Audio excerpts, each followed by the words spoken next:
Senator Elizabeth Warren had a town hall on CNN on Monday night. And for the most part, it was, I would say for the most part, it was a good look for her. She did come off as impressive in several of the questions that she answered. So I believe she was very good on immigration, voting rights. She talked about Confederate memorials and how she would want those taken down. She talked about the Mississippi state flag, which is the only flag left in the United States that has the Confederate flag on it. So there were several parts of this town hall that she came off as good. Elizabeth Warren was asked about universal health care and why Medicare would be a good option for workers. So Warren began by saying that the first thing that we have to do is protect and defend the ACA, the Affordable Care Act. And I totally agree with that, because if we're honest, universal health care, Medicare for all, single payer type program is not going to come like that. It's going to take some years to actually occur. It's going to take some years for it to be implemented. So for right now, we definitely do need the ACA to remain intact, and we need people that have insurance under that program to keep having that insurance. We don't want it dismantled. All right. That's what a lot of our opinions are. The second thing she said was addressing the low-hanging fruit. She described as the low-hanging fruit. What she was talking about was bringing down prescription drug costs. And again, I agree with that as well, because I've seen many people that I've come into contact with because of the work that I have done that can't afford their prescription drugs. So it's a definite problem. She said that, one thing we can do is import the drugs from Canada because they have the same type of safety standards. We can allow Medicare to negotiate prices. So again, with that, I was totally with her. So then after that, that's when she addressed the Medicare for all. And so we have that clip to show you.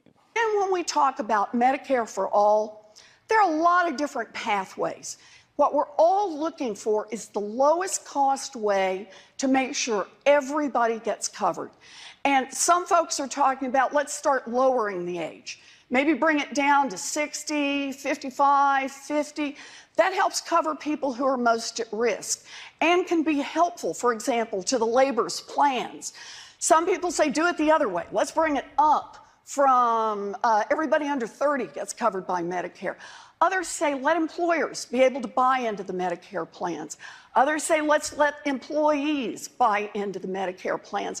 For me, what's key is we get everybody at the table on this, that labor's at the table, that people who have to buy on their own, everybody comes to the table together, and we figure out how to do Medicare for all in a way that makes sure that we're going to get 100% coverage in this country at the lowest possible cost for everyone. That's our job. So, Senator, if I could just follow up a little on Jay's question. So you are a co-sponsor of Senator Bernie Sanders' Medicare for All bill. And I understand there are a lot of different paths to universal coverage. But his bill that you've co-sponsored would essentially eliminate private insurance. Is that something you could support? He's got a runway for that. I think we get everybody together, and that's what it is. We'll decide. I've also co-sponsored other bills, including expanding Medicaid is another approach that we use. But what's really important to me about this is we never lose sight of what the center is, because the center is about making sure that every single person in this country gets the coverage they need and that it's at a price that they can afford. We start with our values, we'll get to the right place. So theoretically, though, there could be a role for private insurance companies under President Warren. Or there could be a temporary role. Even Bernie's plan has a runway before it gets there. Because it's a big and complex system, and we've got to make sure that we land this in a way that doesn't do any harm. Everybody has got to stay covered. It's critical.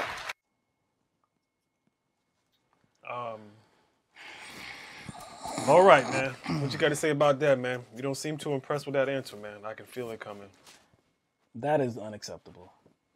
That is completely unacceptable. This is somebody, Senator Elizabeth Warren, that is a co-sponsor of Bernie Sanders' legislation, single payer, Medicare for all. The legislation is not It's not ambiguous. Yes, it's not ambiguous at all. It's not like, hey, maybe we should do this, or maybe we could do this, or maybe we have another idea. No, it's about single payer. Now, the point that she was making about private insurers, you know, with Elizabeth Warren as president, could private insurers still have a role? It doesn't matter who's the president, Bernie Sanders or whatever. They will still have a role. But if we're talking about just comprehensive healthcare coverage, no, there's no reason to have private health companies in that business whatsoever. So Medicare for all, I thought that she was one of those that understood that Medicare for all single payer meant that there's going to be one option, okay?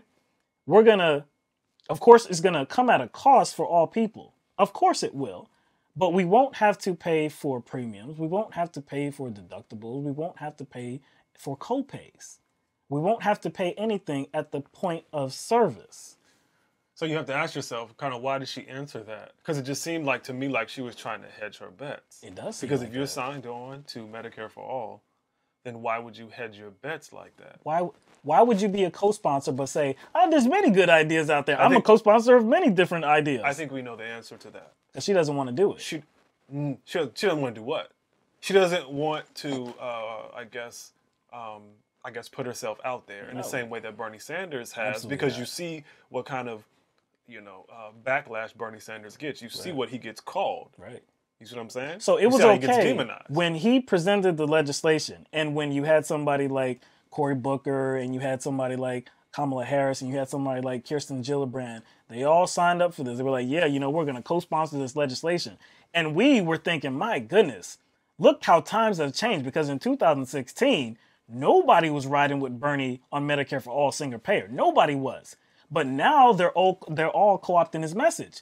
But we have some of these same candidates that are now running for office, and they won't be as adamant about single payer now. She's worried about the general election. She's worried about the general election, but still trying to be appealing to progressives. But she's trying to worry about. You see that's what she's trying to do. Riding on that fence. She's trying to ride the fence. No, it's not working. Like, you just think about keeping the private insurance industry. Like, even if you tightly regulate it, it won't matter. Like, and it won't work, because, like, what is their purpose in being in that business? Their purpose is to gain capital, right? Yep. So essentially, like, you're telling them to work against their own interest, which they will never do, no matter how tightly you regulate them. Yeah. Now, when it comes to this question about private insurance, right, there's always like, well, you're going to get rid of private insurance, and that's kind of like seen as very extreme. But since we're talking about this Medicare for all, model, like, wouldn't you look towards those other countries, right, to determine like how private insurance should be regulated if it's still here? So if we're going to talk about whether private insurance stays, why not look at how the countries that already do have a single payer system or Medicare for all system kind of structure their private insurance? And from what I've read, it's not structured in the same way. It's almost structured like a nonprofit. And so they have, it's referred to as like a social insurance model, where it's not set up like car insurance. You see what I'm saying? And it's almost set up like Social Security. Right. So it's almost like it's a public system that's privately administered. You know what I'm saying? So, and also in those systems, the prices are kind of strictly set to and strictly fixed. This was a bad look for Senator Elizabeth Warren. A very bad look. And this was one area where I didn't expect her to fall on. I really didn't expect her to fall on this, because, again, she's a co-sponsor of the legislation. You would think that if you were so willing to be out front about your need, or about the country's need to embark on the journey of single payer, then that would follow you into your campaign for president. But we see that is not the case. So, no, not a good look. Not a good look for Warren.